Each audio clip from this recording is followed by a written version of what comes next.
Conversations from the front lines of recruiting. This is Hireside Chats. Join us as we delve into the world of recruitment and explore the latest trends, challenges, opportunities, and insights from the best in the business. Get inspired by industry veterans and discover the secrets to building powerful talent functions from their experiences. Whether you're a CEO, a seasoned HR professional, a growing business looking to scale, or someone just starting in the field, there's something for everyone. Ready for the ultimate recruitment power-up? Let's go! Hello, we are back with another interesting episode of Hireside Chats, a Diamondpick exclusive podcast that brings together insights, news, and views from front lines of recruiting. Thank you for joining us. This is Sriram, your host for today. Organizations in today's economic scenario are all seeking innovative ways to increase productivity while cutting costs, resulting in the rise of contingent workers or Flexpreneurs to perform specific tasks to meet specific goals. Freelancers, consultants, contractors, part-time workers, moonlighters are all going to become a critical and strategic part of our organizational workforce around the world. On today's episode, we are going to be chatting about the dynamics of contingent work, the mindset shift for both employers and employees, how this trend shapes out the talent market, and understanding the overall contribution to a business. And joining me to chat about all of this is Arvind Ramani, our in-house talent expert. Arvind overlooks sales, account management, and operations for our strategic accounts and is instrumental in developing the contingent staffing models for the company. His 19 years of experience spans across various dimensions of talent acquisition, leading large-scale recruitment, setting up recruitment shared services, and GICs for multiple organizations. Hey, Arvind, welcome to our podcast. Hi, Sriram. Thank you so much for having me on today's show. There's been a lot of talk lately about flexible work and hiring for specific needs, paying for project, effort versus time on desk, and so on. The need for high-quality, on-demand contingent workers or Flexpreneurs is gaining rapid momentum. This year alone, the contingent workforce is projected to grow by 53% worldwide, according to latest talent insights by Eightfold.ai. I like the term Flexpreneur. It has a nice ring to it. How did this term come into being? Well, Flexpreneur is the word that we collaboratively coined after a lot of brainstorming within the Diamondpick team. This essentially brings together two words, flexibility and entrepreneur, to perfectly represent those who specialize in flex working models. That's how Flexpreneur came to being. Awesome. As the economy continues to recover from the pandemic, more and more companies are turning to contingent staffing as a way to meet their workforce needs. In fact, a recent report by SAA predicts that the global contingent workforce will reach 50 or 51% by 2025. You've been in this space for such a long time, and you probably have a dynamic take on the state of contingent and extended workforce. What are your thoughts on the growth of contingent workforce, its impact, and where do you think we're heading? Well, benefits are multifold and for all corners of hiring. I mean, if you think of the worker, and workplace, from a work perspective, the workforce agility and on-demand fulfillment is the biggest advantage Flexpreneur brings in. From a worker perspective, for him or her, the autonomy and flexibility to pick projects and skills that he or she wants to develop is something that is on demand to that individual. And from a workplace perspective, the employer finds the skilled workforce available for production from day one and also has the biggest advantage of try and buy before bringing them on board as a full-time employee. Thus, the future is obviously very positive for a Flexpreneur, and the demand and supply for skilled workers is catching up with the quality of projects coming into the geography as well. That sounds very promising. So the employment cost structure is changing, right? Some organizations are opting to pay by the project or by the hour instead of monthly salaries. The higher rates that companies pay to strategic contingent workers are more than offset by the cost savings in terms of onboarding and indefinite salary paid to permanent employees, making this a key element of the rise of skilled Flexpreneurs. The cost-benefit ratio is comparatively higher to onboard a Flexpreneur especially with respect to filling open positions, cost to hire, cost of separation or replacement. What are your views on this? Well, I'll keep it simple here. It's a common notion to compare only the budgeted cost of a hire, to say that a full-time employee comes at a certain cost, X, let's say a month, and a contractor comes at 1.5X. This is unfortunately not the right representation of spend. A fully burdened and benefited employee as a full-time resource on an organization's payroll is almost 40% more expensive than a flexpreneur. Oh, okay. So you're saying the total cost of ownership is not considered by many when they look at contingent labor, and then it's just apples to oranges type comparison. So your point is if you get a total cost of ownership view, you probably get a very different answer than the assumption that you make at the very beginning that contractors are more expensive. Absolutely. Got it. But from your client interactions, can you share with us a scenario to help our listeners better understand the cost benefit this working model brings to organizations? Yeah, of course. I mean, if you think of it from the perspective of a full-time employee, he or she comes at a certain cost, which includes, wait time till the FTE onboards, the notice period that a person has to serve before he or she becomes available to join you. And that wait time comes at a cost to the company, which typically does not get factored into the wait time or the fully burdened cost of the FTE. A couple of other simple ones could be training. We constantly want to upskill our existing workforce. That comes at a cost, not only cost of the trainer, but the modules and the platform. Of course, not to forget the man days that an employee needs to spend for training away from production hours. Cost of separation is another massive cost where we typically have 60 days as a notice period, and that cost is borne by the organization as a part of the full-time employees who come on board. And of course, not to forget, the biggest cost that is more so than forgotten is the replacement of an underperformer and the overall cost of hiring till separation, hire to retire.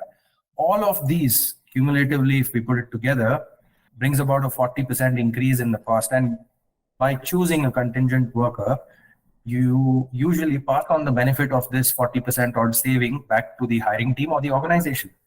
Yeah, add to it the fact that, especially in IT services organizations, the concept of bench, you still get paid. So if organizations are running at a utilization of 80%, so 20% of unbilled time technically is fully paid time, which is not the case with a flexpreneur. Absolutely. And flexpreneurs have a pretty clear future of work as employers transition from traditional to flexible workforce strategies. And they rely heavily on vital contributions of contingent workers. And the same research that we spoke of earlier shows about 40% of leading global organizations and their plans to increase their use of contingent labor by at least 25+% over the next 5 years. Sriram, why do you think contingent staffing is becoming one of the most powerful employment strategies today, and why now? I agree with you. In fact, we were in a conversation with one of our customers in the US. Considering the recessionary nature or indicative nature of the market, they've been advised only to look at temp labor. They don't want to add fixed costs. So as a result, much of the demand that's coming our way is not for FTE, but for the flexpreneur type capacity. So that element of risk is well understood by organizations, and I think we're starting to see signs of that manifesting itself in the nature of demand that's coming our way. Let me ask you this. So if you think about customers, the customers that you serve or the ones that you've serviced in the past, there is a notion, at least in the US, it's not there, but in India, contingent labor or subcon is considered subpar, or at least that is the perception. Well, I can tell you that is not necessarily true. Do you get to hear that? And what is your view or take on it? Yeah, we get to hear it more so from audiences who haven't baked in flexpreneurs or contingent staff as a part of their strategy.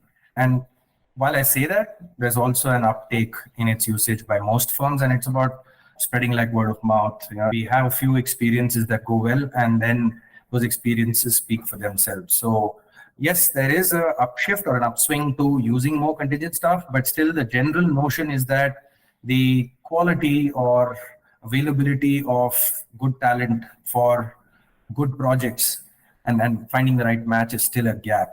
And the way we are bridging it is to speak about it beyond cost, speak about it beyond just quality of talent, and also look at opportunities that organizations are offering to the market.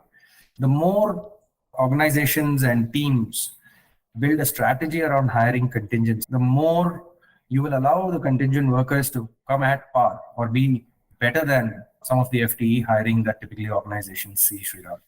Apart from cost, there are other benefits of hiring Flexpreneurs I think we should highlight. In my opinion, one, filling in short-term requirements, or at least there are certain organizations that I've worked with in the past that have some sort of a decision tree, which allows them to determine the roles that would go as FTE and the roles that can be earmarked for contingent labor. And it is a function of the relative demand supply equation for those job roles in the market. And if you know that this set of jobs are required for a period in time, or things that you don't want to build as a strategic capability in your organization, or a part of the algorithm that is used to sort of determine what gets marked as contingent.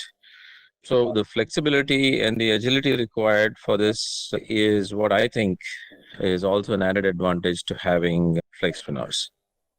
But here's another question. Now that we have at least determined that there is a lot of merit if you look at the total cost of ownership, contingent work provides flexible options with many upsides, right, with relatively low downside.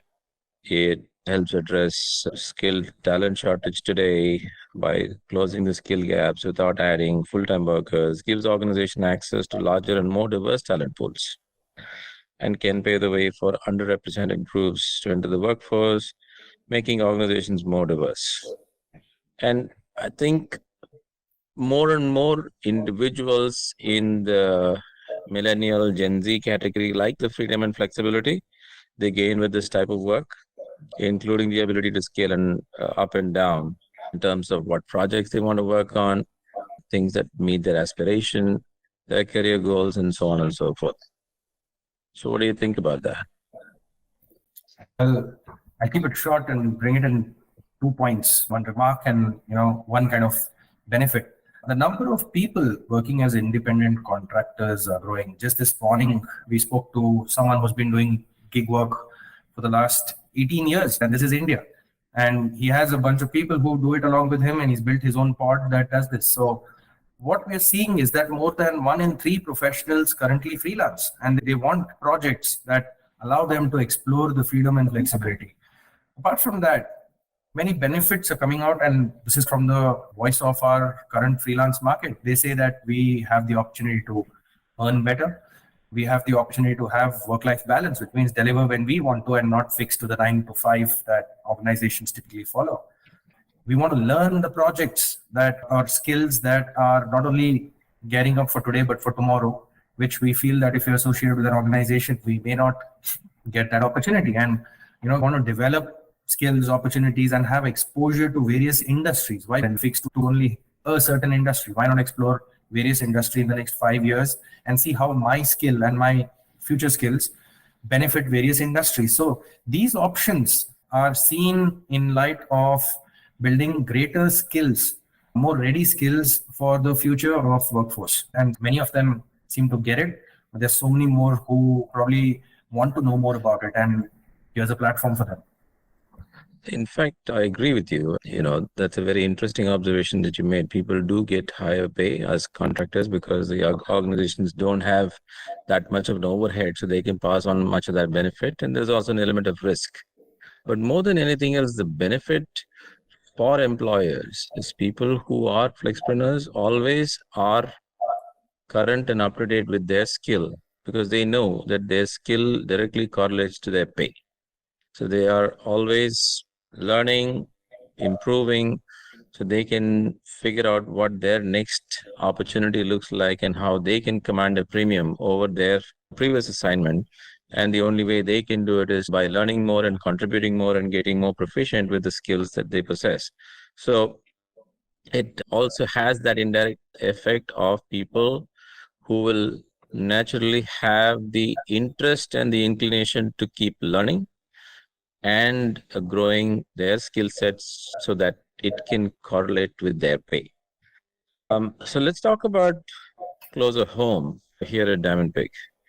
Any client experience that you would like to share with our audience to put things into perspective? Yeah, the biggest thing I think back home that we offer differently, and we have line of clients today who are willing to experiment this, which is quite different from the traditional contingent staffing offerings in the market, which is the solution we provide is to help our clients build pods of highly specialized resources when and if hired, bring about a multitude of skills that go beyond a single skill expertise. I'd like to take a reference of an age-old two-pizza model that was made famous by Amazon in its early days of inception. Similar, taking a cue of that two-pizza model, we help our customers build pods of 6 to 10 folks.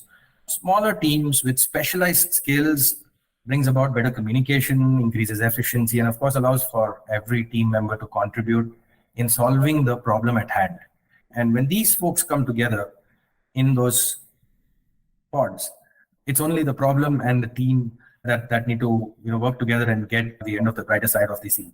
So our solution, of course, falls into the traditional hiring of contingent staffing as well. But the real differentiator where our clients are seeing Diamondpick as a differentiator is in these pods that we are placing across our clients. And are you doing anything specifically to curate that talent? What kind of promise do you give to the individuals that place their bets with you? Well, of course, there's a heavy amount of curation. There's a lot of peer engagement that we allow for. We have our own community that talks to each other. We bring folks we have placed in our customers to our offices who engage in hackathons, who talk to our community, who talk to our next set of candidates, the next pod we are building, and evaluate the pod strength. We have our own evaluation and assessment platform, which checks each candidate's fitment from a skills perspective, but also from a cultural positioning.